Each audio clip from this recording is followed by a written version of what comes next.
Gazette du Togo, une vision sur l'actualité togolaise et sur le monde. Bonjour à tous, toujours branchés sur la radio Taxi FM, Taxi Presse de ce vendredi. Ce sera avec Abi Alpha Isotou, le patron du journal Le Rendez-vous, Fabrice Pékézi, le patron du journal Le Libéral, Ferdinand Haïté du journal Alternative et ce matin Sam Djabor, le patron du journal L'éveil de la Nation. Avec eux, nous allons parcourir les grands sujets de l'actualité cette semaine. Les confrères ont épilogué sur la récente nomination du chef de l'État Fornia Singbe, un nouveau ministre au gouvernement, Gabriel Atigbe Yaovi-Yiou, un nouveau patron à la Caisse nationale de sécurité sociale, Ingrid Awade. On va y revenir. Les réformes politiques, on en a parlé abondamment cette semaine aussi, elles se mangeront à quelle sauce finalement? C'est l'interrogation. Rappelez-vous, Fornia Singbe en 2014 avait indiqué à Jean-Pierre Fabre qu'elles se feront au Parlement. Aujourd'hui, c'est le président de l'Assemblée nationale, Daman Dramani, qui propose à l'opposition parlementaire d'attendre le H-Crun et que les discussions se feront de ce côté. Et beaucoup d'interrogations dans la presse cette semaine. On va en parler nous autres en studio ce matin. En studio, pour l'instant avec nous Fabrice Pékézi. Bonjour Fabrice. Bonjour à toi et bonjour à tous les auditeurs. Nous allons démarrer avec l'Assemblée nationale, avec la rentrée parlementaire, la première session qui s'est ouverte donc cette semaine, où Daman Dramani, c'est ce que vous écrivez, penche beaucoup plus pour le processus de réforme conduit par le HCON. Est-ce que cela ne vient pas en contradiction finalement avec ce que Fornia Singbe a dit à Jean-Pierre Fabre dans un courrier en 2014, en lui indiquant clairement la voie de l'Assemblée nationale pour les réformes politiques? Oui, mais je crois que dans le processus des réformes, il n'est pas dit que l'Assemblée nationale sera exclue du processus. Peut-être qu'il arrivera une étape où on aura besoin que l'Assemblée nationale soit se prononce ou qu'on aille à un référendum, c'est possible.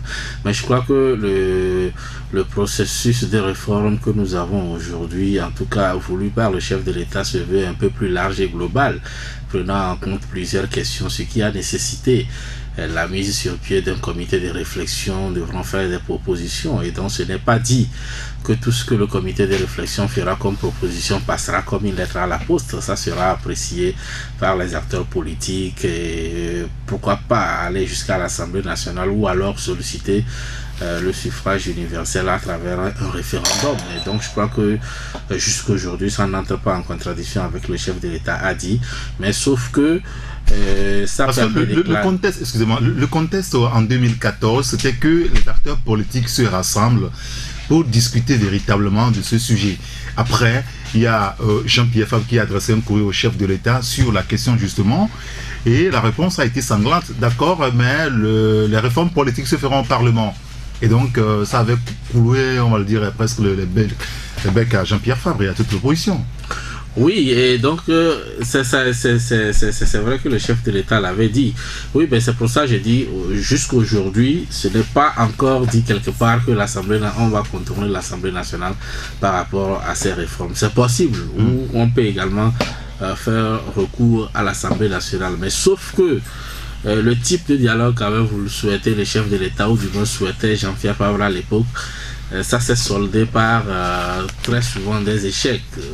On prend tout simplement les différentes rencontres Togo Télécom et tout cela, ça s'est soldé par un échec. On a compris à un moment donné que on a l'impression comme si les acteurs politiques chacun tire le drap de son côté et que dans cette ambiance-là, il sera difficile de dégager un consensus qui est très important, qui est plus important dans la mesure où c'est ce que d'ailleurs préconise l'accord politique global signé en 2006. Et donc, je crois que la dernière visite, ou du moins la dernière fois que le chef de l'État avait annoncé la mise sur pied de ce comité, il a tiré une conclusion dans l'interview qu'il a accordée à nos confrères de la Deutsche Welle pour dire que généralement, lorsque on laisse la question des réformes, quand ça reste l'apanage des hommes politiques, chacun tire le drap de son côté et finalement on ne s'entend pas. C'est ce qui a expliqué la mise sur pied de ce comité qui devrait être composé d'intellectuels. Et comme je l'ai déjà dit en début, je ne pense pas que les résultats qui sortiront quand même de ces différentes réflexions-là seront transmise ou imposée au peuple togolais. Je crois que ça sera une première mouture et beaucoup de gens beaucoup d'acteurs auront quand même à dire leur mot là-dessus avant qu'on ait peut-être finalement un texte final, soit par l'Assemblée nationale ou par un référendum. Abi Alpha, bonjour. Bonjour confrère, bonjour aux passagers de ton taxi. Merci de nous avoir rejoints. Votre voix n'est pas sortie à l'antenne. Jacques Prosper était un petit peu distrait. Bonjour Abi Alpha. Bonjour confrère, bonjour aux passagers des taxis. Bonjour Ferdinand Ité. Bonjour Ricky, bonjour à tout le monde. Est-ce que, comme dit l'ANC et je dirais toute la classe politique de l'opposition depuis la première session, l'ouverture de la première session 2017 du Parlement, que le pouvoir finalement évolue de dilatoire en dilatoire par rapport à cette question de réforme politique? Parce qu'avant on avait montré la voie du Parlement, aujourd'hui on montre la voie du H-Crune. Non, je crois que c'est incontestable, ce n'est pas des choses aujourd'hui sur lesquelles il faut polémiquer, c'est des faits qui sont là et depuis 2006 où l'accord politique global a été signé, ça fait 10 ans déjà, on note une volonté manifeste du pouvoir de faire de l'obstruction. On n'a pas envie de faire les réformes. Pire, on s'apprête à imposer un régime sur la base d'un septennat avec une commission de pseudo-intellectuels. Donc c'est de ça qu'il s'agit aujourd'hui.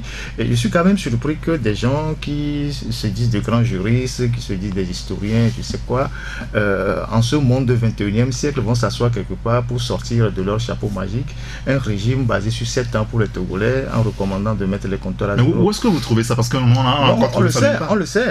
C'est sur ça qu'on travaille aujourd'hui. Oui, c'est sur ça, on le sait. Les journalistes ont toujours des infos, on sait ce qu'ils sont en train de préparer, on sait la sauce qu'ils sont en train de préparer. Je crois que quand vous avez un régime... Après, les Togolais vont apprécier. C'est pas l'histoire de Togolais vont apprécier, les gens se disent, bon, on a la force, on va avancer, on a avancé jusqu'à présent, il ne s'est rien passé, on va continuer d'avancer. Mon père a fait 38 ans, je vais faire au minimum 30 ans, donc en 2020, si on me remet un septennat x 2, si j'arrive à garder le pouvoir, ça me fait quoi, 30 ans? Et les gens sont en train d'évoluer dans un monde qui ne connaissent pas. Et ceux qui se livrent à ce genre de jeu-là, parce que ils sont de grands juristes, je ne sais quoi, et ils doivent faire extrêmement attention. Ce peuple est très profond, les gens en ont marre du même système, donc il faut que les gens fassent extrêmement attention. Il ne faut pas, à un moment donné de la vie, se situer du mauvais côté de l'histoire.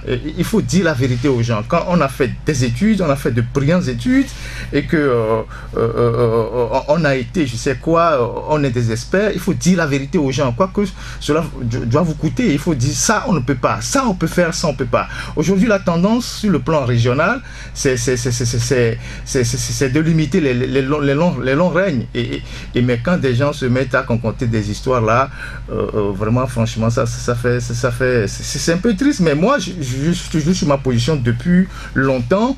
Ce système ne peut être bousculé que par une thérapie de choc. Les histoires de dialogue, d'élection avec des fichiers corrompus, tout ça, ça ne donnera absolument rien. Et on voit bien que sur ce point-là, il y en aura toujours dans la classe politique, dans l'opposition surtout, pour jouer à la zizanie, pour dire oui, ça c'est possible, ça c'est pas possible. Et enfin, c'est le pouvoir qui tire les marrons du feu. Je donnerai la parole à Abi Alpha tout à l'heure sur le sujet, mais cette idée de septennat et puis le référendum qui se préparerait, quel est votre avis là-dessus, Fabrice? Oui, moi je crois que j'ai une logique que j'ai plantée depuis le début de cette émission. Le comité de réflexion, bon d'abord c'est pas des pseudo-intellectuels parce que... Non, ce sont des intellectuels. Bien évidemment, je parlais de Ferdinand qui parlait de pseudo-intellectuels. Quand on est intellectuel et qu'on n'arrive pas à dire la vérité, on est plus intellectuel. Un intellectuel c'est quelqu'un qui a le courage de dire la vérité. Quand vous n'avez pas le courage de dire la vérité à un moment donné, vous n'êtes plus intellectuel. Oui, on parle des 4 vérités. On a des gens qui ont des diplômes, il y a des gens qui ont des diplômes. Ferdinand a sa vérité. Non, c'est pas une question d'avoir ma vérité. Non, c'est pas une question d'avoir ma vérité. Quand je prends la question du septennat, oui, bon, ce n'est pas inédit, on n'invente pas la roue, ça a existé dans certains pays. C'est vrai qu'il y a une tendance aujourd'hui à ramener le Sénégal, à ramener, alors que le Togo l'avait déjà au lendemain des années 90. Le Sénégal l'a ramené tout dernièrement avec Macky Sall.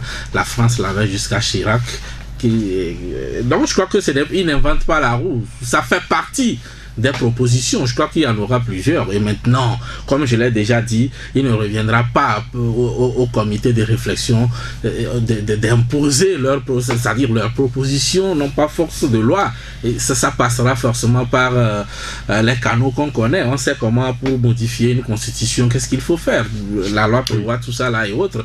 Et donc je crois qu'on leur a dit de faire des propositions. Ils feront des propositions. Maintenant, on aura l'occasion. La classe politique. Oui, on aura l'occasion quand même de débattre sur certains aspects. On ne dira pas que tout ce qu'ils vont proposer, ça sera ça sera 10 sur 10. Il y aura forcément des éléments sur lesquels il y aura un débat tel que Ferdinand est en train de le relever.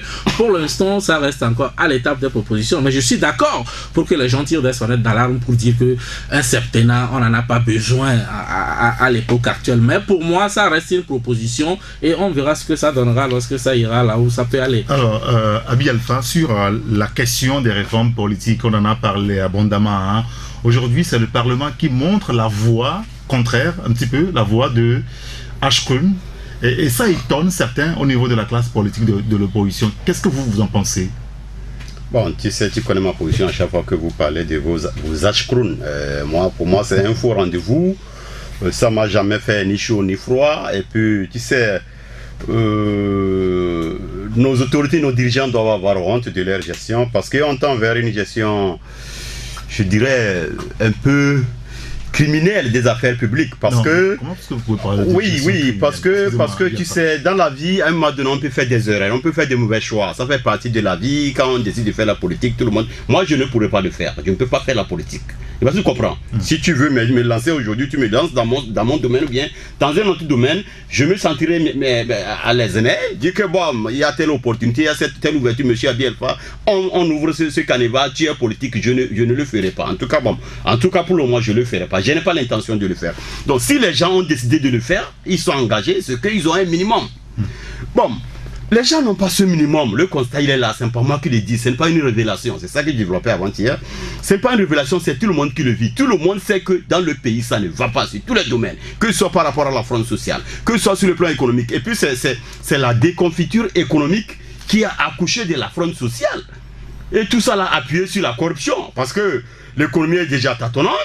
Le peu qui monte, la corruption se le partage. Et puis, on n'arrive pas à partager les cartes. Les gens sont mécontents. Tout le monde, c'est clair que le bas peuple, le Togolais lambda, est mécontent, profondément mécontent vis-à-vis de ceux qui dirigent.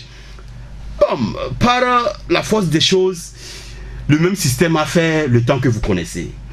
Vous savez aussi depuis quand les gens ont signé un engagement pour faire les réformes. Quand on signe un engagement, vous dirigez un pays, vous signez un engagement avec une partie adverse, ce que c'est vous qui avez les manettes du pouvoir, vous avez l'obligation de résultat. Si aujourd'hui on fait le constat que bon, à partir d'aujourd'hui, cette histoire de réforme, arrêtons le débat, c'est un échec, c'est fini. La première partie qui porte le chapeau de l'échec, c'est le régime en place. Parce que c'est eux qui sont censés répondre en premier. Parce qu'au moment où on signait, il y a des gens qui étaient au pouvoir jusqu'à présent. C'est eux, ils sont censés être devant pour vraiment que les réformes soient actées. Ce n'est pas fait jusqu'à présent. Maintenant, on nous parle de Ashkrun avec ses ailes marchandes du genre RPT, GRPT. Depuis là, on tourne autour. Où est-ce que vous avez écouté encore cette sorte de RPT, GRPT? Non, c'est-à-dire, j'ai fait une comparaison. Quand il y avait RPT, il y a GRPT comme elle marchande. Maintenant, il y a Ashkrun qui est en train d'accoucher de ses démembrements. Non, c'est-à-dire, on est en train de... Attendez, Abi Alpha, attendez. S'il vous plaît. Non, attendez. Oui. Ashkrun, c'est une recommandation de la CVJR. Oui. Et dans les recommandations, la CVJR a confié des missions à Ashkrun. Des missions parmi lesquelles il y a cette approche des réformes politiques. Amener les acteurs à se mettre d'accord. Je dis Ashkrun, c'est une réalité favoriser qui existe. La réconciliation nationale. Elle existe. Et depuis qu'elle existe, pour qu'elle travaille, elle est en train d'accoucher des démembrements. C'est une réalité, ça je n'invente rien. Ce dont on parle, cette fameuse commission de quoi réforme là, c'est affilié à vos histoires de Ashkrun. Donc moi je pense que... Ça aussi c'est une recommandation de CVJR. Je viens. Donc... Quand tu fais un ramassis du champ politique, il y a des éléments à s'inquiéter. La dernière fois, il y a quelques 4 semaines, on a fait un débat ici où on parlait de d'une réunion qui avait eu lieu au camp le 12 janvier où Faure Gnassingbé jetait les bases de sa possible, c'est-à-dire d'un possible remplacement. On était allé dans tous les détails le jour-là. Depuis que ce débat est né, c'est vrai, nulle part il n'a été dit que Faure Gnassingbé a dit qu'à telle date il quittait, qu'il remet à ceci ou bien ceci. Mais c'est une réalité, le 12 janvier les gens sont réunis et que Faure Gnassingbé a tenu des propos qui ont fait naître un nouveau débat. Mais depuis ce temps-là, tu ne peux pas t'imaginer. Des gens qui ne peuvent même pas avoir 5 votants chez eux. C'est eux maintenant qui importent des alphas, compris pour eux.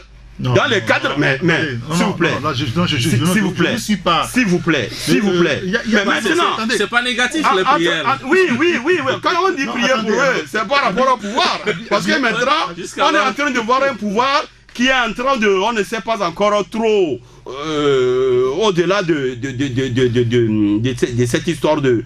Non, vous voulez nous dire ce matin qu'il y a des gens qui se préparent, qui se chauffent. Oui, depuis exactement, les doutes ont commencé par naître. Bon, l'enfant là, est-ce qu'il ne va pas laisser échapper le pouvoir? Est-ce qu'il ne va pas nous surprendre? Et les gens sont en train de façon inimaginable. Tu te dis que mais comment celui-ci peut aussi penser un jour diriger un pays? C'est vers là, ça veut dire, c'est pour dire que les gens sont dans la logique d'un système et ils ne veulent rien lâcher. Le pouvoir, ils le tiennent. C'est pas pour demain. C'est pas pour demain. C'est pas pour demain. C'est une cuisine interne. Actuellement, quand tu lis ces schémas-là, mais ça fait froid. Qu'est-ce qu'on n'a pas traversé par rapport aux promesses? Quel type de dialogue? Quel type d'échange on n'a pas vu par rapport? C'est pour ça que je dis que nos autorités doivent avoir honte. Que depuis là, ils aient signé. D'abord, ils sont les premiers signataires. Les autres, l'opposition, on peut aussi avoir leur part de responsabilité dedans, à leur cracher aux yeux. Ils ne sont pas secs comme du neige dedans. Oui. Mais les premiers responsables, c'est le régime. En ce sens que, d'ailleurs, pourquoi on signe ces recommandations? C'est parce qu'à un moment donné, l'opinion internationale, nationale, constatait des défaillances dans la gestion des Yadema. Il fallait faire autrement et ça impliquait tout le monde et il fallait signer quelque chose de façon collégiale afin d'aller vers une nouvelle façon de gouverner. Donc, et qu'aujourd'hui, les gens aient signé ça, ils sont devant l'État pour s'assurer que cette signature a été accompagnée d'actes, ce n'est pas fait, ils n'ont pas honte et ils continuent encore à chercher des soutiens. Fabrice, vous voulez réagir par rapport à ce que dit Oui, non, c'est tout simplement pour dire que, bon, en fait, il n'y a pas de mal à ce que les gens aient des ambitions de diriger ce pays un jour. Oui, ce pays, on l'a en partage. C'est tout à fait logique. Tout le monde, je ne pense pas qu'Abi Alpha exclut l'hypothèse d'une éventualité qu'il dirige un jour le Togo. Maintenant, chacun a ses ambitions, ses rêves. Il reste à chacun également les moyens, en conséquence, de mettre les moyens pour réaliser ses rêves. Maintenant, ce n'est pas parce que vous organisez des groupes ou du moins des soirées de prière que vous serez élu tout de suite président de la République. Ça, c'est un pas.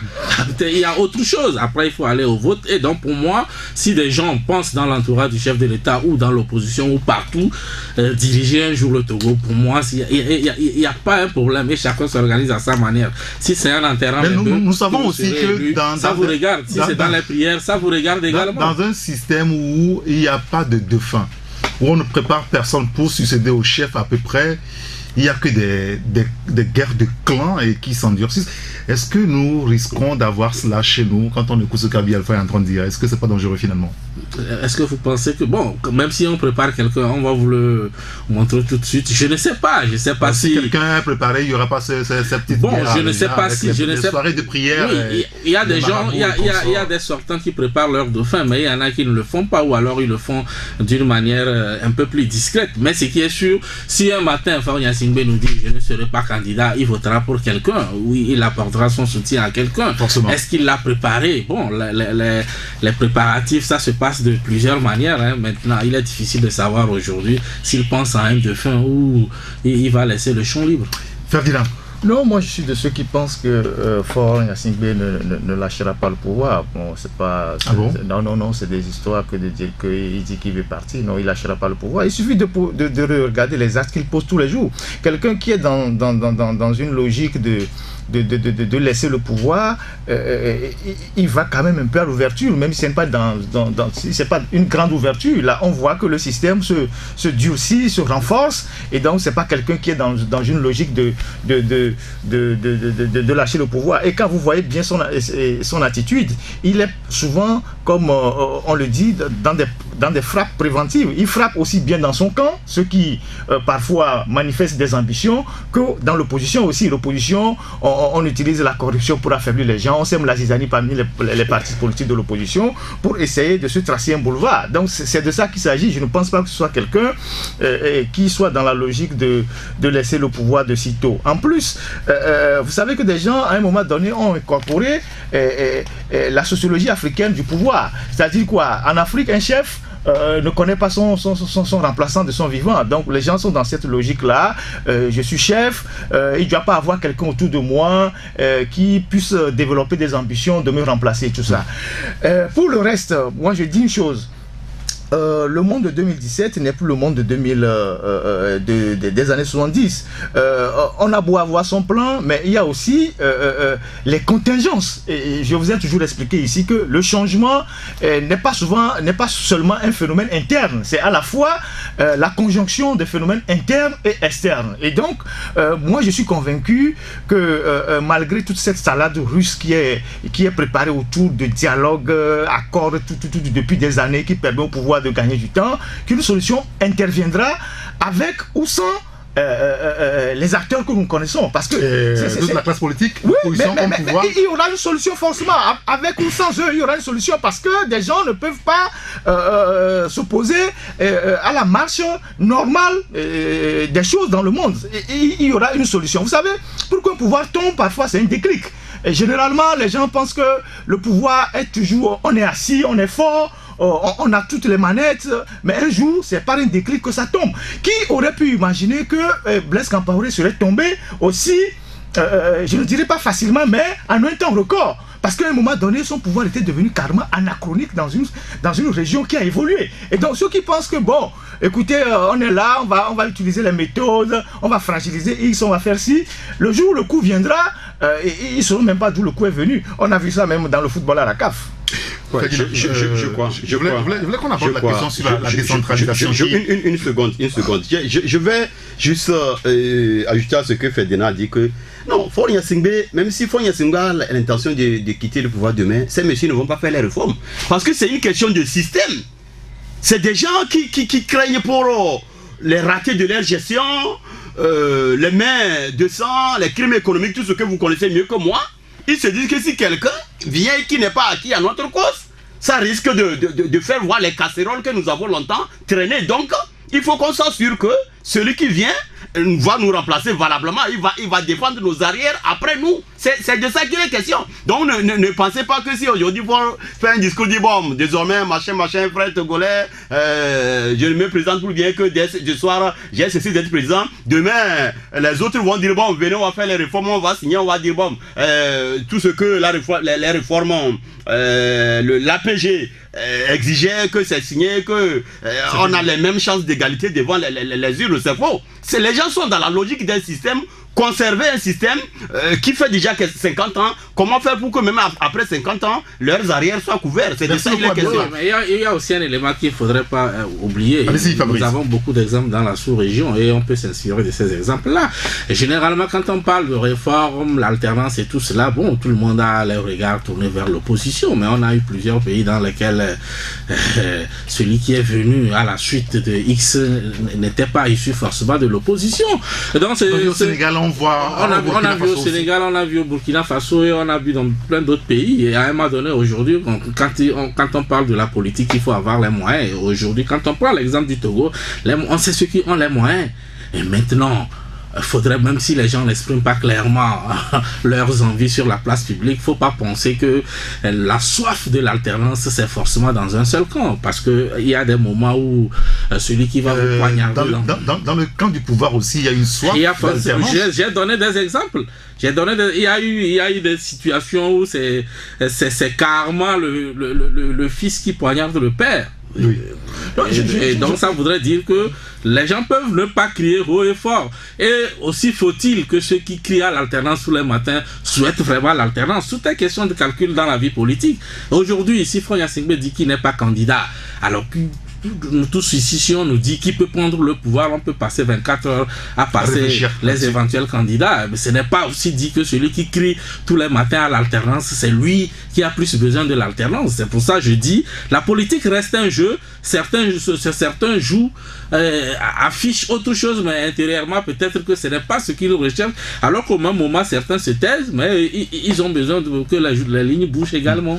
Je crois que, oui, on l'a toujours dit, et je crois que je l'ai répété ici, que la saturation du pouvoir que nous vivons tous dans le pays, que les gens vivent dans l'opposition, il y en a aussi dans le système qui vivent la même saturation du pouvoir, qui ont envie que les choses soient débouchées pour qu'ils respirent un peu, parce qu'il y en a des gens qui sont peut-être fatigués d'avoir servi le père et de servir le fils jusqu'à leur mort. Ils ont aussi des ambitions, sauf que ces gens-là, ils sont nombreux à ne pas avoir des couilles pour prendre directement leurs responsabilités. Ou pour s'exprimer. Oui, pour s'exprimer, c'est de ça qu'il s'agit. Et donc, par exemple, on a vu dans le cas où les cas que vous avez cités, c'est ça qui fait la différence entre le système togolais et les autres systèmes. On a vu au Sénégal des gens qui sont allés directement à l'affrontement avec Ouad.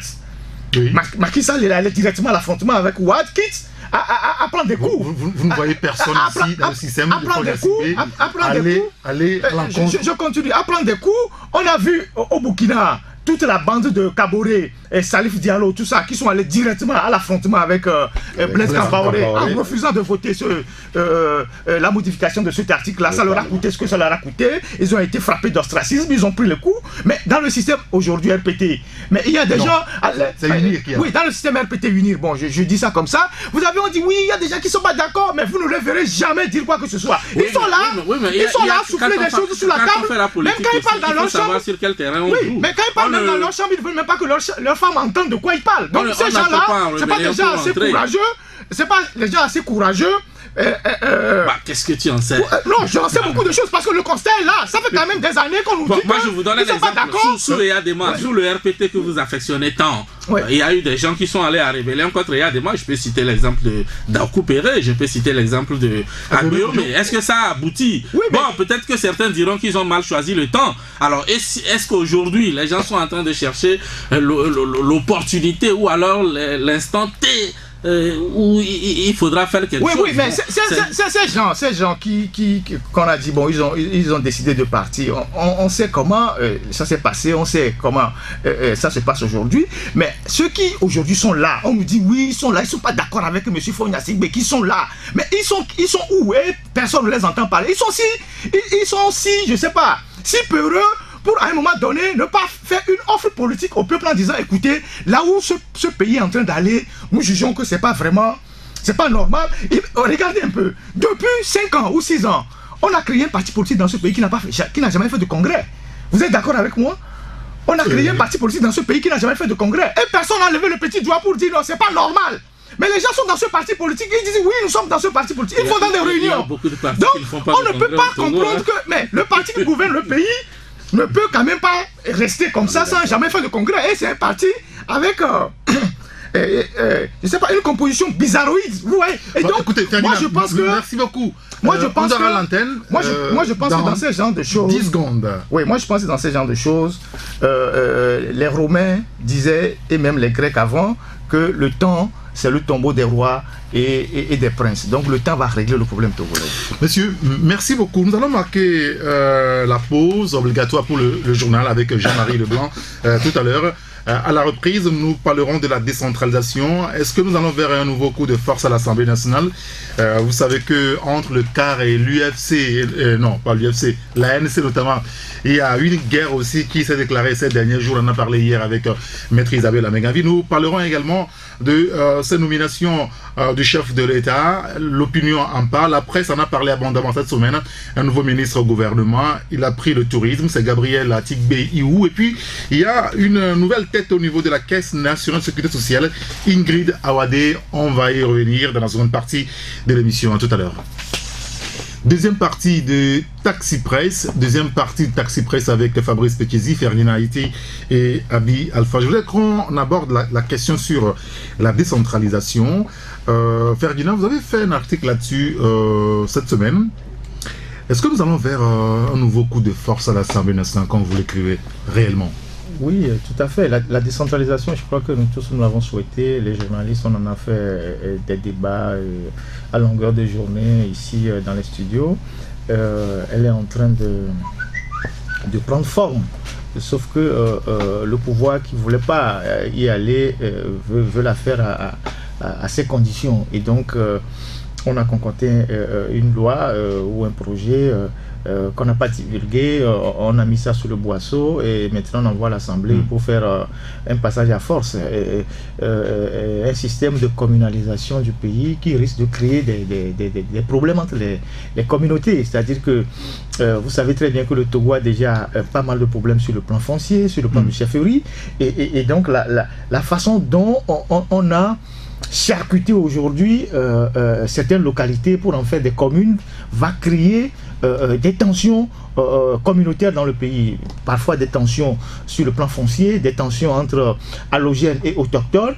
Et donc pour un pays qui n'a pas organisé les élections locales depuis 36 ans, il était quand même important que cette loi-là soit, cet avant-projet soit suffisamment divulgué au sein de la population, qu'un débat national soit provoqué, que des avis soient recueillis avant de le faire passer à l'adoption à l'Assemblée nationale. Visiblement, ce n'est pas le cas. On veut le faire passer en force. Mais il y a une commission qui a été mise en place. Oui, mais la commission, c'est pas la population. C'est-à-dire que moi, les réflexions vont être menées après. Oui, mais là, on veut adopter ça à l'Assemblée. Mais avant d'adopter, il faut quand même provoquer le débat. Moi, j'étais au Bénin, je ne sais plus quelle année, là, dans les années 2000, quoi, où il y avait un projet de décentralisation. Mais ça a été un débat partout, même des débats dans les quartiers, tout ça. Les gens, tout le monde a donné son avis avant qu'on aille à l'adoption des textes et aux élections. Donc je pense que pour un pays qui vient de loin sur le plan de l'organisation des élections locales, c'était important que la discussion soit élargie à d'autres acteurs, notamment la société civile, les chefs traditionnels, tous ces gens-là, pour que chacun puisse manifester son approbation ou ses réticences.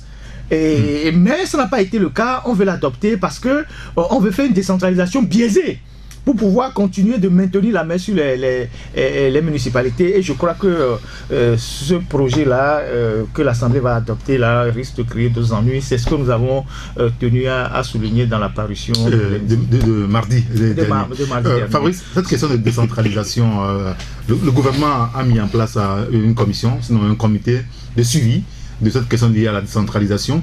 Est-ce qu'aujourd'hui, nous allons inexorablement vers cette décentralisation? Oui, bon, je crois que plusieurs actes ont été posés depuis le grand séminaire qui a été organisé à Lomé avec la participation de plusieurs acteurs politiques. Bon, aujourd'hui, c'est vrai que pendant longtemps, lorsqu'on a parlé de la décentralisation, surtout sur le terrain, aujourd'hui, les inquiétudes de Ferdinand sont fondées.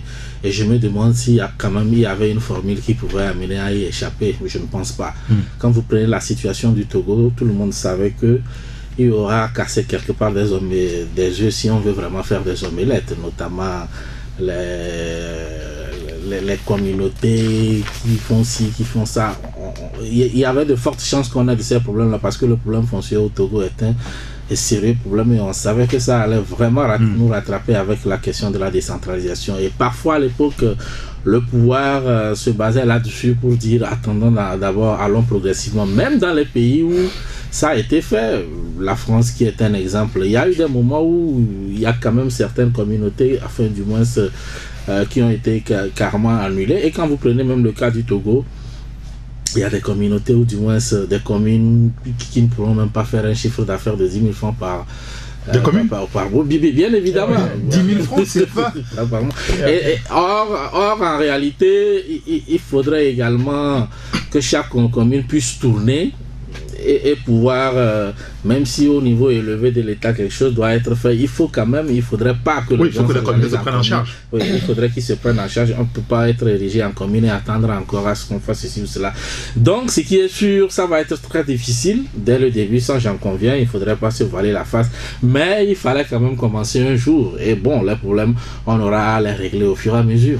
En même temps, c'est cette question de la décentralisation, il faut qu'il y ait une discussion, il faut qu'il y ait un processus inclusif, comme on dit souvent. Alors, si oui, généralement, ce processus inclusif, ou du moins ce consensus qu'on cherche sur... Il y a des aspects sur lesquels on n'aura jamais de consensus. Ah oui. Soit on avance ou on n'avance pas, quoi. Si on ouvre les discussions, c'est une boîte à Pandore, on n'en finira jamais. Et donc, si on veut vraiment aller sur cette question, je crois que il faut avancer. Il faut foncer dans le vide. Il faut foncer, pas dans le vide. Mais il faut à un moment donné foncer et quitte à ce qu'on puisse. C'est pour cela que je dis qu'il y aura forcément, il y aura des problèmes auxquels on sera confronté par rapport à ce qui va être fait. Mais on ne peut pas non plus faire cette décentralisation-là sans qu'il y ait des problèmes. Ça, il faut qu'on en soit sûr, quoi. Abi Alpha. Ouais, moi, ce qui me rassure dans tout ça, là, c'est que la décentralisation telle qu'on vit l'évolution, ce n'est pas un cadeau que le régime a décidé à un moment donné, une faveur qu'il a décidé de faire à la population. C'est une exigence aussi des partenaires. Donc qu'ils le veuillent ou pas, à un moment donné, ils sont obligés de s'exécuter. Ça fait que, quelle que soit leur contorsion, ils seront obligés de faire avec le minimum.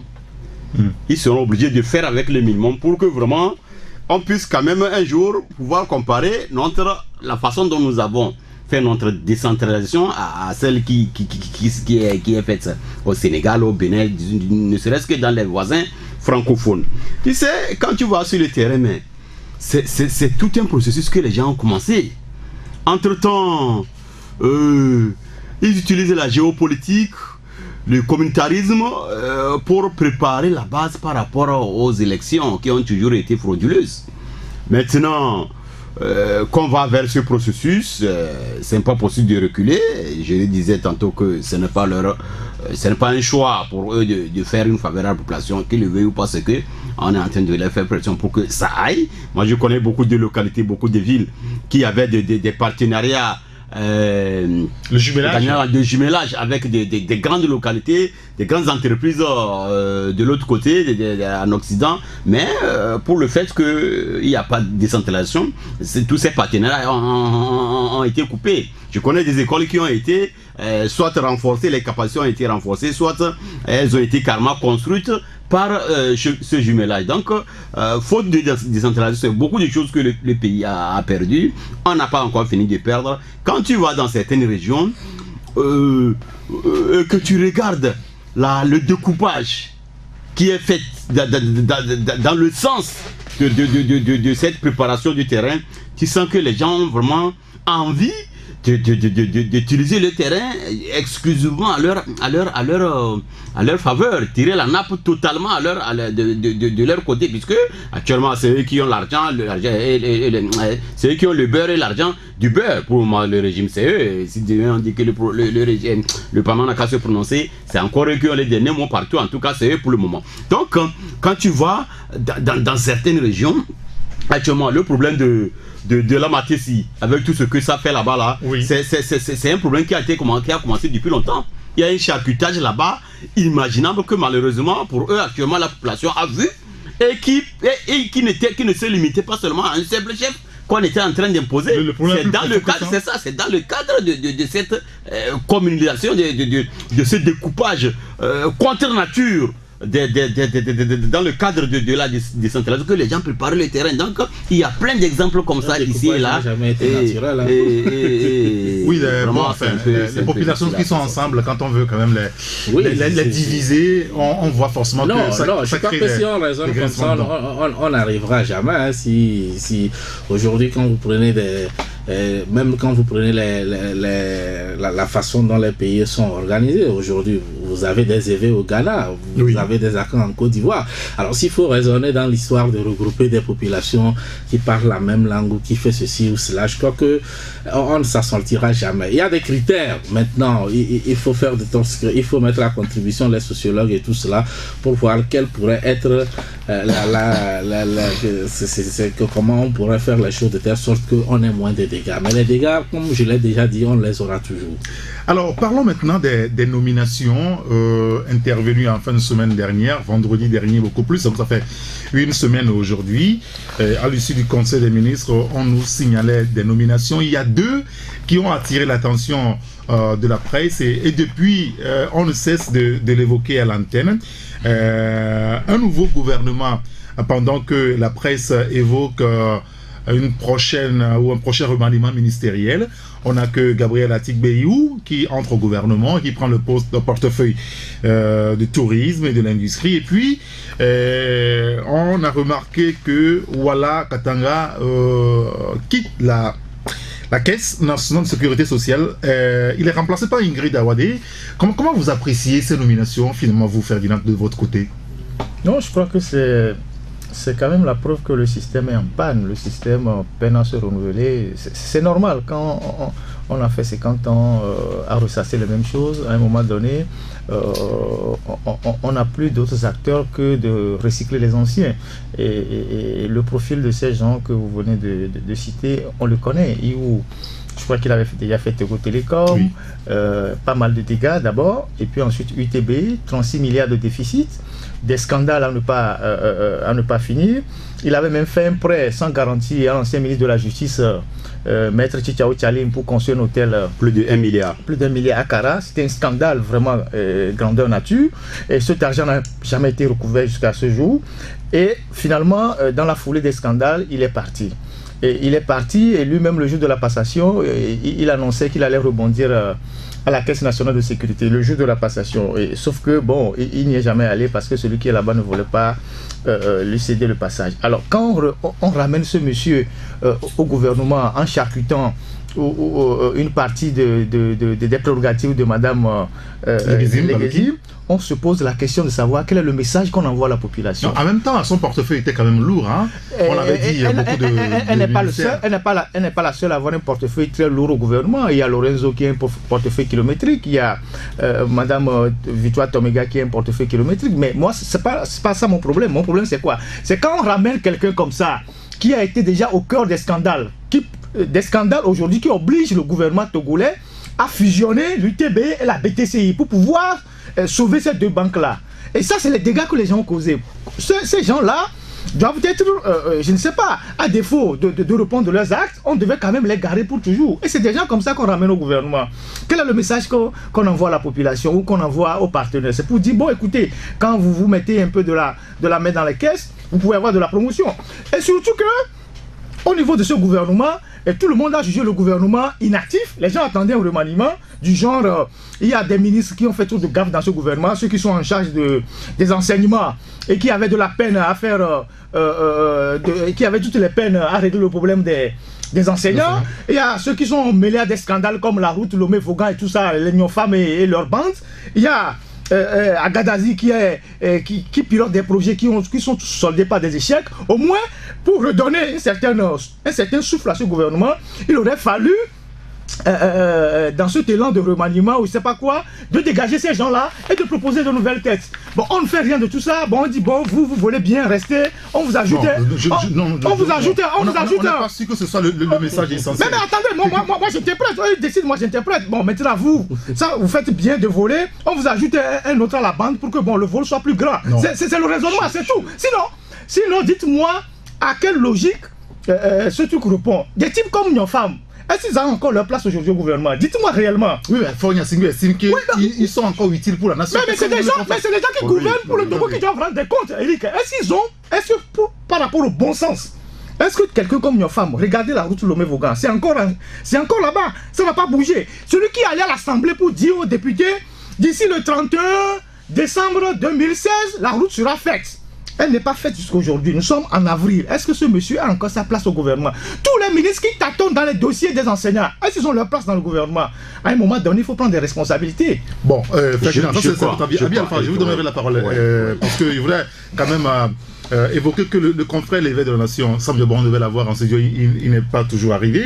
Lui aussi, il a parlé de ce remaniement partiel du gouvernement en disant que Fort Gnassingbé peut mieux faire. Quand on parcourt l'article, on n'est pas totalement satisfait de ce remaniement. Fabrice Pétiesi, qu'est-ce que vous pensez? Excusez-moi, Abi Alpha, je vous donnerai la parole tout à l'heure. Ouais, moi je pense que si vous jouez les précédentes émissions auxquelles j'ai participé dans ce studio par rapport au remaniement, moi j'ai jamais cru à un remaniement. Ah, vous savez que ça n'interviendra jamais. Je l'ai toujours dit. Oui, si, je me rappelle. J'ai toujours dit que je ne suis pas en train de voir Franck Yassingbe faire un remaniement. Pour moi, c'est une liste additive. C'est clair. Oui, on a ajouté quelqu'un, on a diminué les charges d'un portefeuille ministériel. Peut-être qu'on a estimé que la question du tourisme, vous savez que elle est importante aujourd'hui. Elle est importante et le Togo est en train vraiment de mettre des bouchées doubles sur cet aspect qui rapportait par le passé. Et donc, je crois que l'industrialisation également, on n'est pas un pays industrialisé, certes, mais je mets plus l'accent sur le tourisme. Il fallait peut-être confier ça exclusivement à quelqu'un et on a pensé à où on l'a mis là-bas, c'est tout. C'est la même liste additive qu'on avait eu avec le secrétariat d'État auprès du droit de l'homme et tout ça là et autres. Donc pour moi, on ne peut pas parler aujourd'hui de remaniement. Il n'y a pas eu de remaniement. C'est un gouvernement élastique. Et ce remaniement là, c'est dans les journaux, on l'a lu. Bon, oui, en confidentiel. On ne peut pas dire qu'il n'y a pas de fumée sans feu, mais bon, ça reste en confidentiel, mais il faut que ça se confirme. Si ça ne se confirme pas, ce ne sont pas les journalistes qui ont tort, mais bon, les décisions, tant que ce n'est pas encore acté, ça peut changer à tout moment.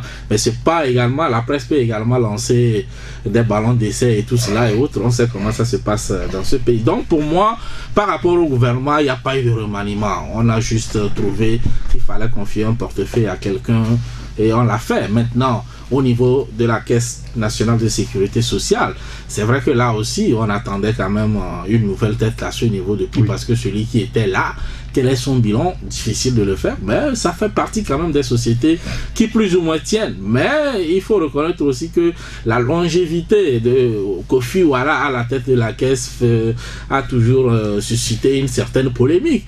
Et aujourd'hui, pour moi, c'est à juste titre qu'on a mis un DG qui a pratiquement la moitié de son âge. Et donc, bon, ça voudrait dire que le problème est résolu. C'est du sang neuf à la tête de la Caisse nationale de sécurité sociale.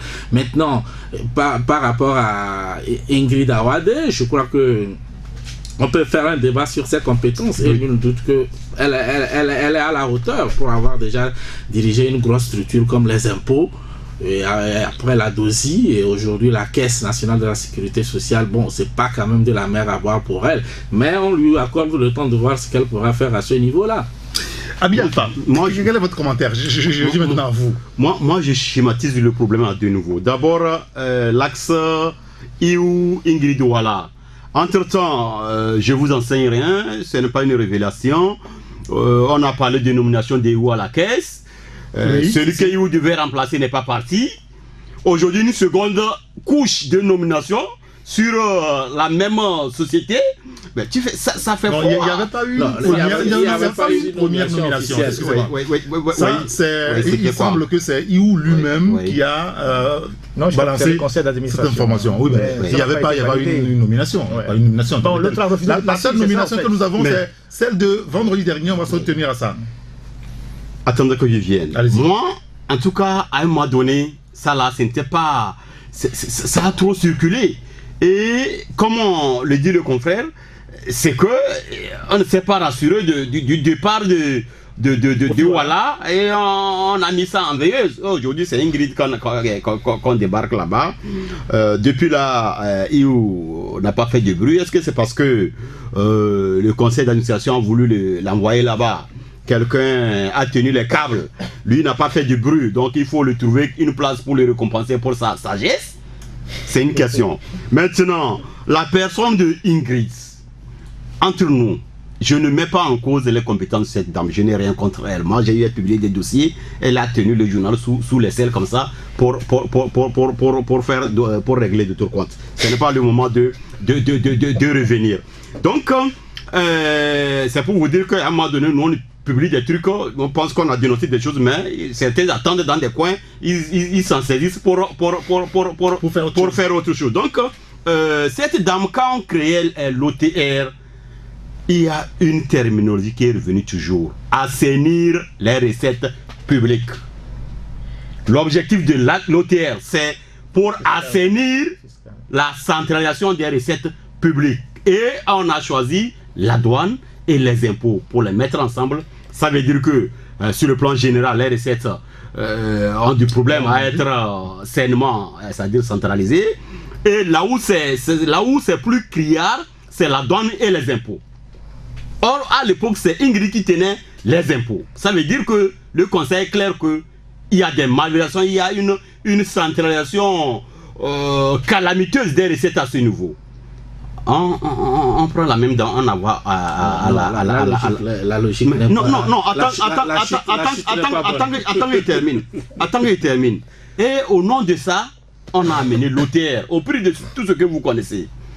Maintenant, la même dent, entre-temps, on l'amène en réserve un peu, attendre. Bon, elle était à la dosie. Oui, c'est la dosie qu'il dit en réserve par rapport, c'est-à-dire à comparer la dosie aux impôts et à la caisse, la dosie c'était une petite réserve. Attends ici en attendant qu'on voit. Donc c'est la même dame qu'on amène aujourd'hui à la caisse. Bon, tu sais, moi ça me pose un problème. Je ne dirais pas de conscience, mais oui, quel type de problème? Le problème que ça pose, c'est que il suffit de nommer un fils de ce pays. Ce n'est pas question de fils. Quel est son fait d'armes? Quel est ses faits d'armes par rapport à la gestion de la manne publique? Je ne vais pas considérer tout ce qu'on a dit sur elle quand elle gérait les impôts, mais le conseil était clair que les impôts et la douane, c'était une calamité par rapport à la gestion des choses, et c'est elle qui gérait les impôts. Et tout le monde savait aussi au niveau de la douane comment la douane était devenue une caverne d'Ali Baba où il suffit d'être douanier, on a beau être le dernier des gradés des douaniers dans le quartier, c'est toi qui es le. Donc moi je pense que si les gens ont envie, et puis la caisse là, mais si tu ne sais pas tout qu'on a déjà publié, on fait semblant de ne pas voir tout, mais quand tu vois les scandales qui ronflent à la caisse là-bas et qu'on dise que c'est une Ingrid qu'on amène là-bas, quand même. Oui, attends. Si je suis la logique de Abi Alpha, elle estime qu'à un moment donné, on a amené l'OTR, les impôts, c'était mal géré. Non, je ne crois pas que c'était... Les impôts et la douane. Oui. Alors justement, quand tu parles de la douane, ADG Ingrid n'était pas à la douane. Oui, je prends l'OTR globalement. Qui était à la douane? C'est ADG. Et quand on est allé à l'OTR, c'est toujours le même ADG. Alors est-ce que tu vas me dire qu'à la douane, c'était clean? Non, l'OTR est venu pour réorganiser, pour mieux renflouer les caisses de l'État.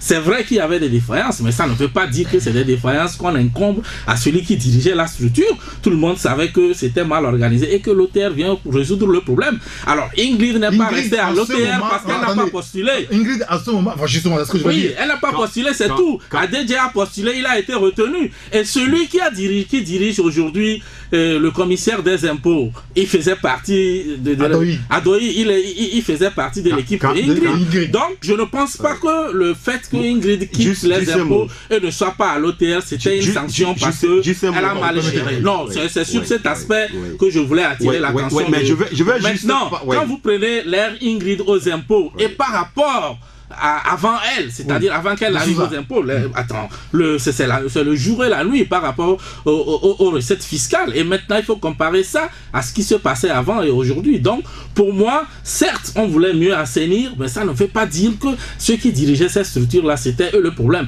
Si c'était eux le problème, on n'allait pas garder ADG au niveau des douanes, qui est aujourd'hui d'ailleurs qui est devenu le patron de l'OTR. Je vais juste ajouter que moi, je prends l'autorité au mot. C'est pas moi qui ai amené l'affaire d'assainir les recettes publiques. C'est eux-mêmes qui ont jugé, s'il vous plaît. Sauf que on a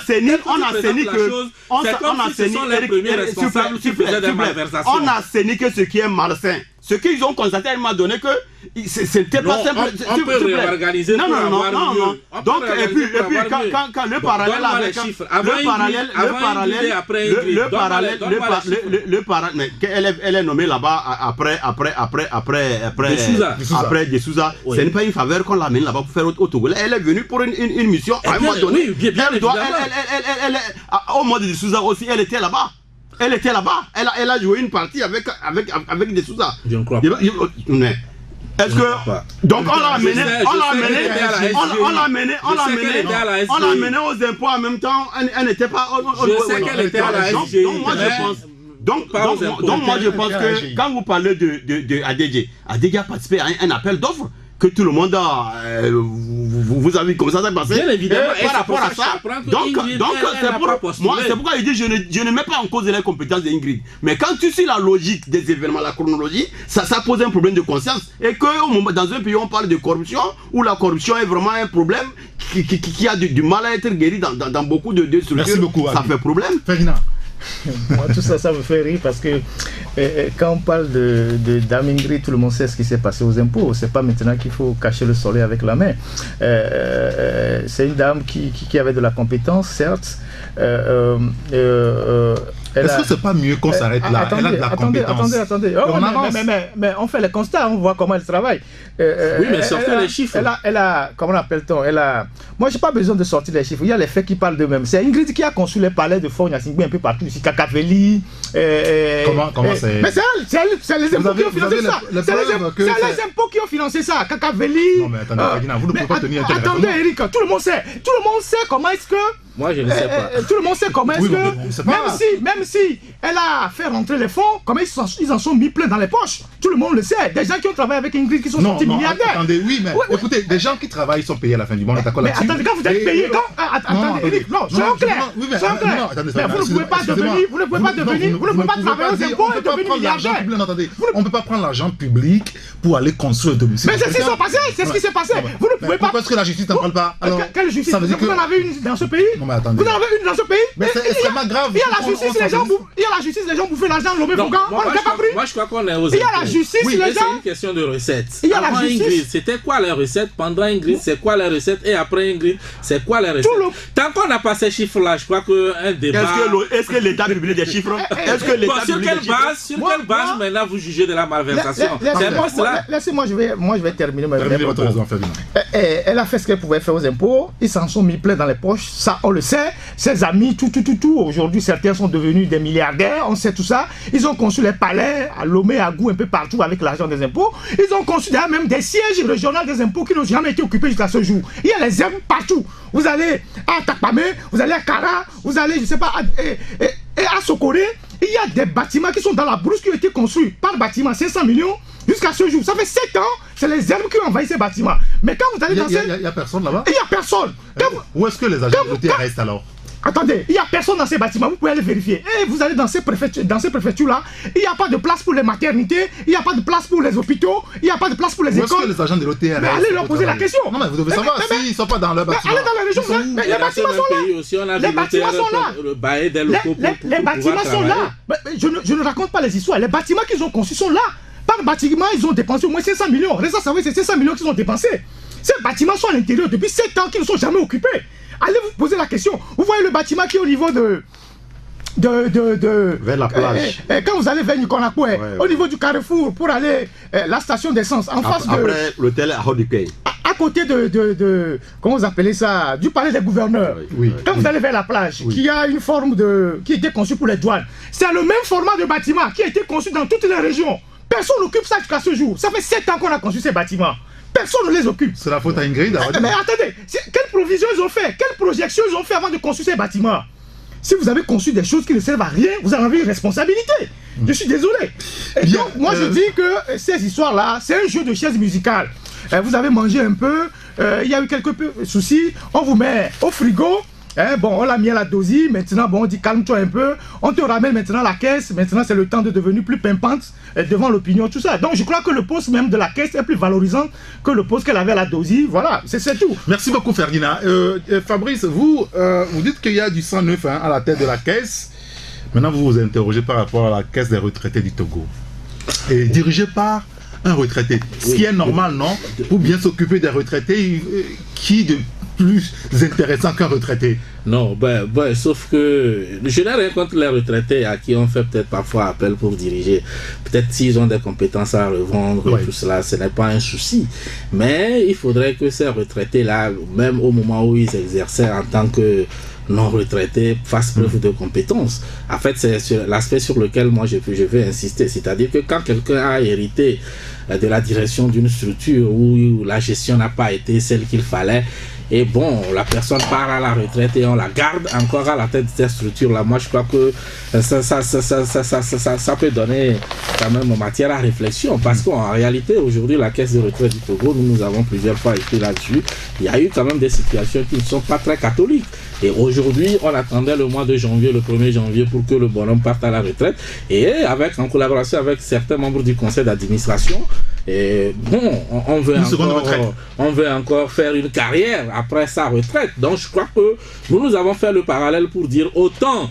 Là, c'est la position de Kofi Wala au niveau de la Caisse nationale de sécurité sociale a choqué, a entraîné de la polémique. Il ne faudrait pas créer une autre situation comme cela au niveau de la Caisse de retraite du Togo, où quelqu'un est allé à la retraite. Ce ne sont pas les compétences qui manquent. Il y a beaucoup de compétences au Togo. On peut trouver quelqu'un d'autre pour gérer cette structure-là et non laisser ça à un retraité. Une fois encore, je dis, ce n'est pas parce qu'il est retraité, mais nous contestons un peu la manière dont il gère la structure. C'est sur ça fondamentalement que nous basons notre article, et non le fait qu'il soit à la retraite. Il pouvait être à la retraite et gérer si sa gestion était efficace, mais ce n'est pas le cas, et notre critique, on l'a commencé au moment où il était aux affaires, pas en tant que retraité.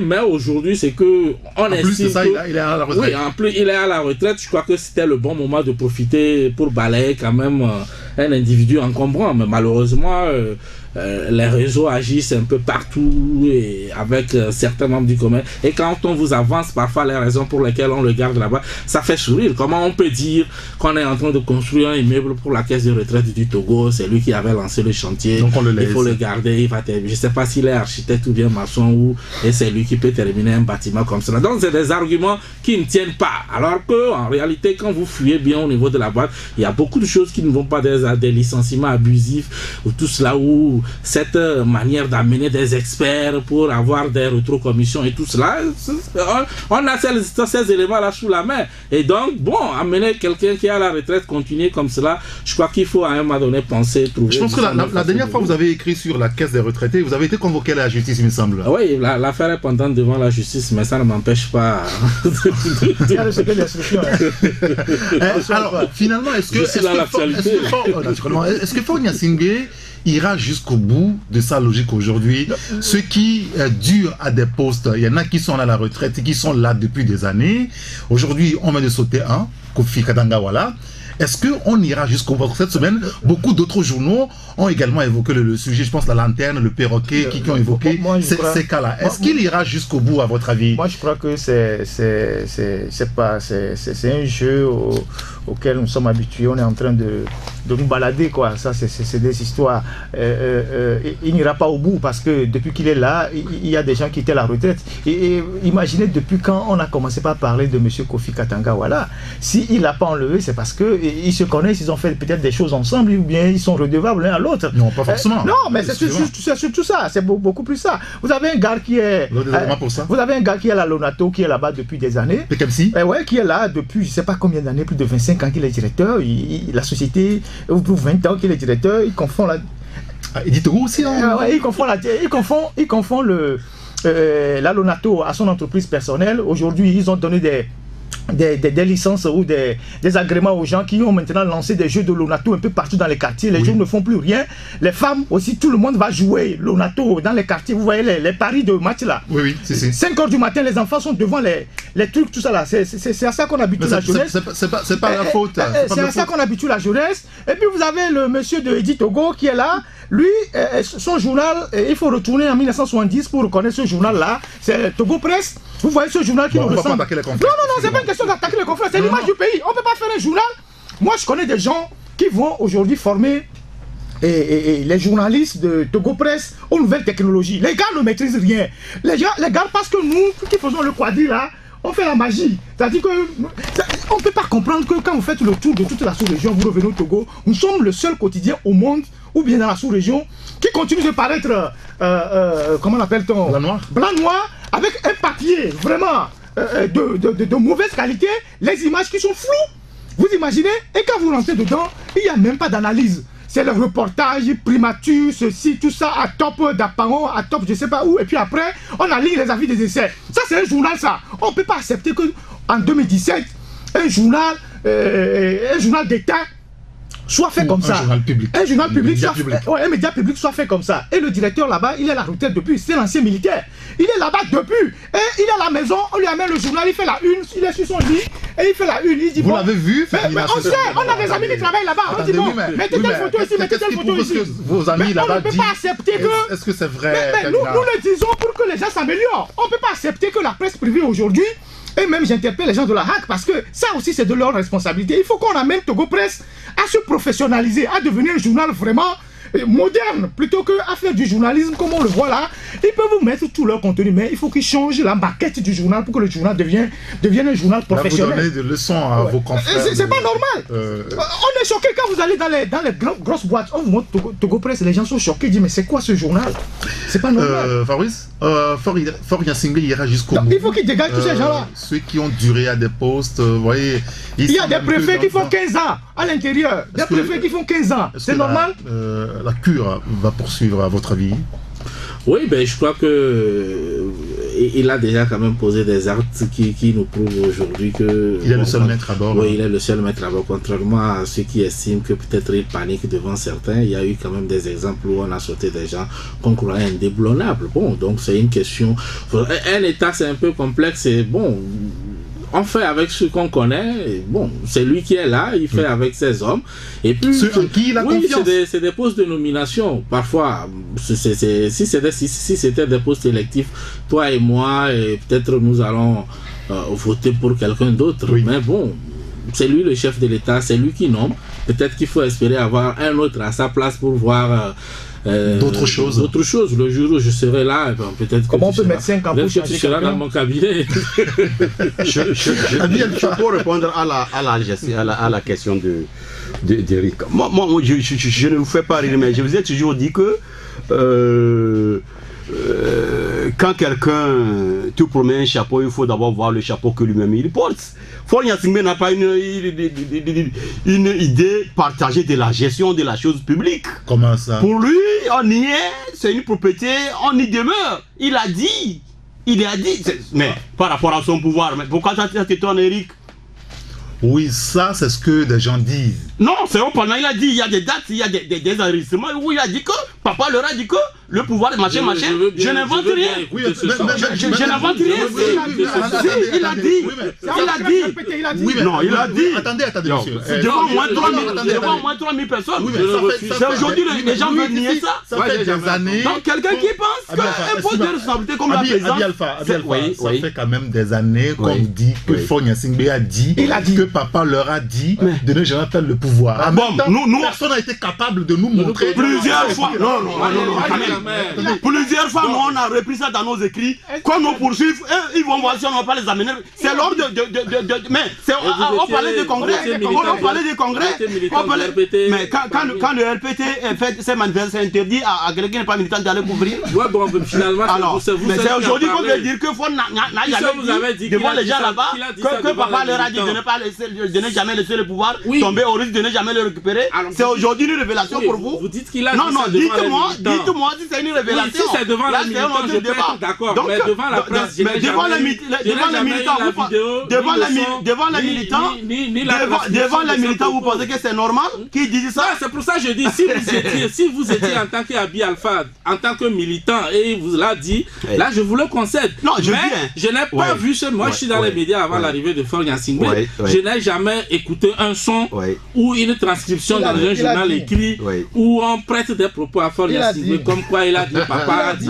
Je n'ai pas dit qu'il ne l'a pas dit, je dis moi je ne l'ai jamais écouté. Bon, Faure ne l'a jamais dit, on a compris, on continue. Je dis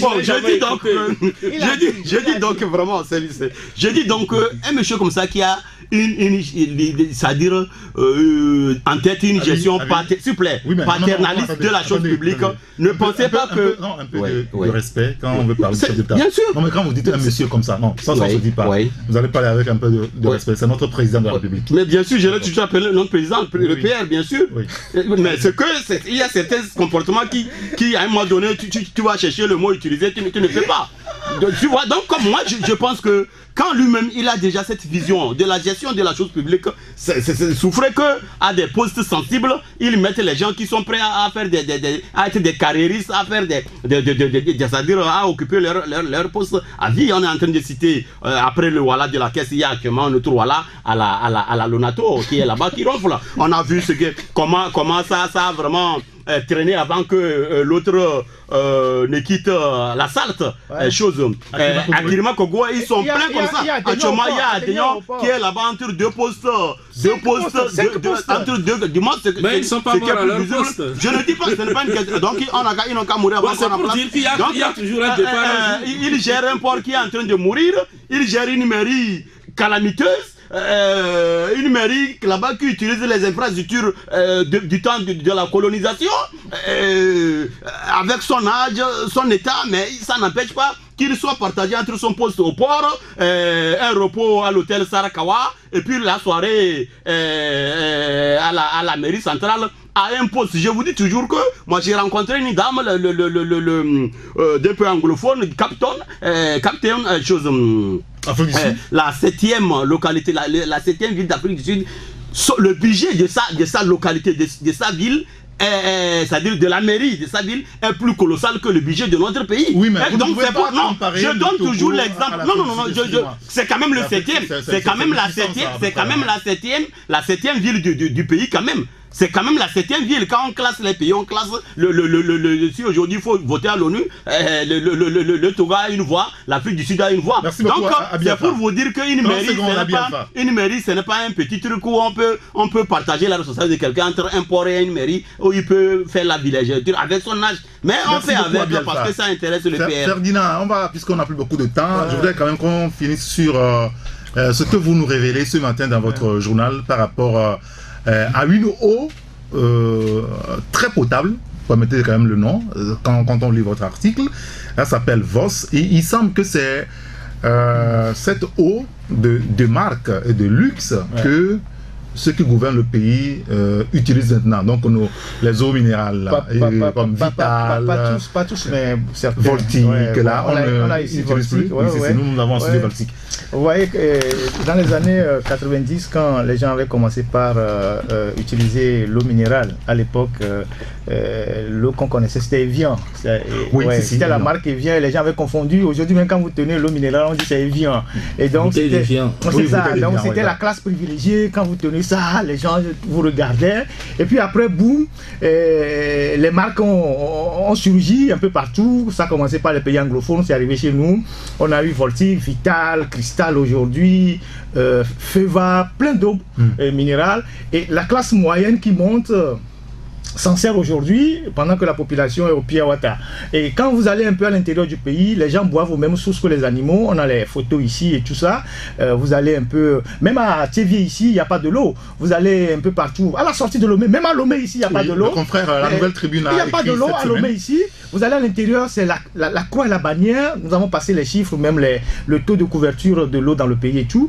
Et pendant qu'on y est, il y a une catégorie de Togolais qui disent bon, mais nous, on n'a plus les histoires, on n'est plus dans les histoires de Vital, tout ça. Ils vont chercher une eau en Norvège. C'est de leur droit. Oui, sauf que c'est la minorité. Donc, c'est des gens qui se sont enrichis indûment sur le dos des contribuables. Et donc, qui sont dans l'indécence. Parce que ça, c'est de l'indécence. Vous imaginez que des gens dans ce pays se lavent avec de l'eau minérale? Les gens ne sont plus libres dans le pays. Non, mais les gens se lavent avec de l'eau minérale.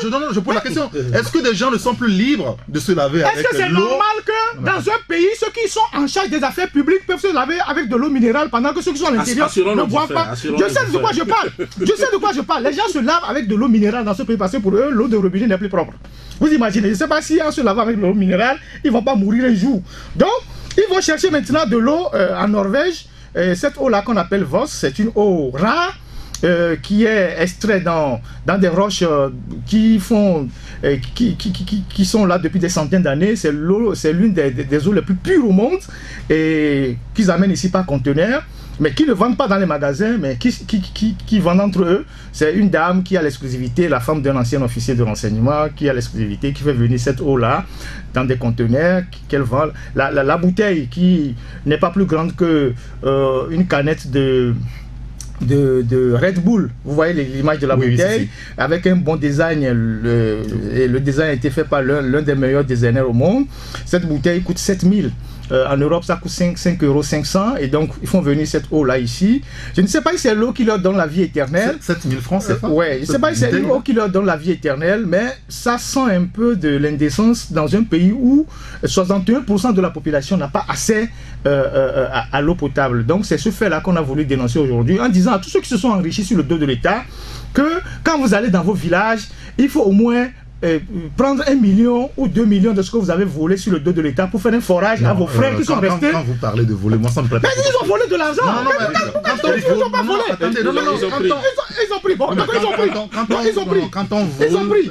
Bon, ils ont pris. Bon, la route le Méfoka, ils ont pris. Donc ils n'ont pas volé. Donc ces gens-là, il faut qu'ils prennent au moins 5 millions ou 2 millions sur leur fortune pour faire de l'eau à leurs frères qui sont restés au village. Parce que ces gens-là qui sont au village, qui boivent aux mêmes sources que les animaux. Quand vous allez dans l'outil, vous allez dans la photo là.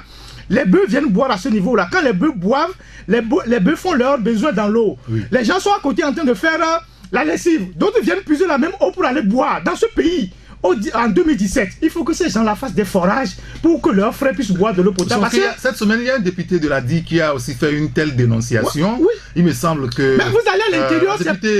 Madame Bakali a fait la Elle raconte des histoires. Vous allez à l'intérieur.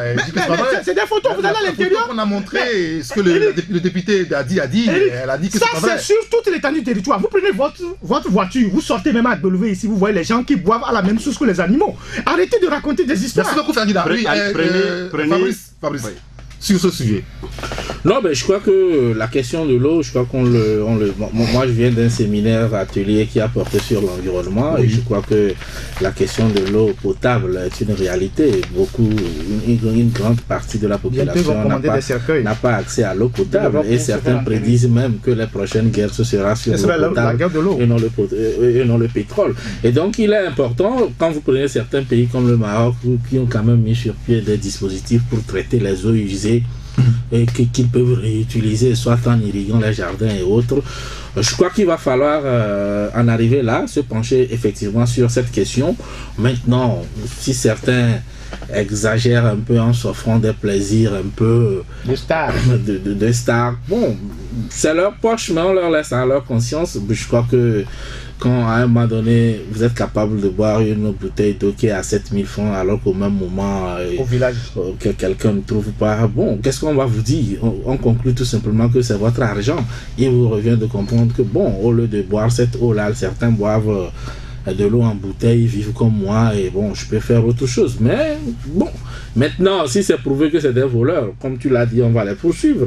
Mais si quelqu'un décide de se laver avec je ne sais quelle eau ou alors laver ses habits avec un savon qui coûte très cher, qu'est-ce que vous allez lui dire? Il vous dira c'est son argent, c'est ce qui est dommage. Il leur revient à leur conscience. Je vais venir. Je vais d'abord. Je vais juste parler à Eric. Moi, non, Eric, quand on les appelle les voleurs, tu penses que non, je pense qu'il y a d'autres mots. Quand un monsieur est chômeur, on sait comment il vit. Tout de suite, il devient directeur d'une société d'État. Après 5-6 ans, la même société tombe en faillite quand lui a construit des maisons partout. Dans tous les grands axes de la capitale, c'est eux qui construisent, qui achètent les meilleurs immeubles, qui achètent les meilleurs terrains. Tu veux que je ne l'appelle pas voleur? Je ne connais pas son papa qui est industriel. Je ne connais pas sa maman qui l'a laissé de l'héritage. C'est un monsieur qui volait, on était avec certains. Et donc, c'est normal qu'on les appelle des voleurs. Non. Surtout qu'ils ont fait des expériences où les structures sont en train de chavirer quand eux, ils sont devenus des pachas.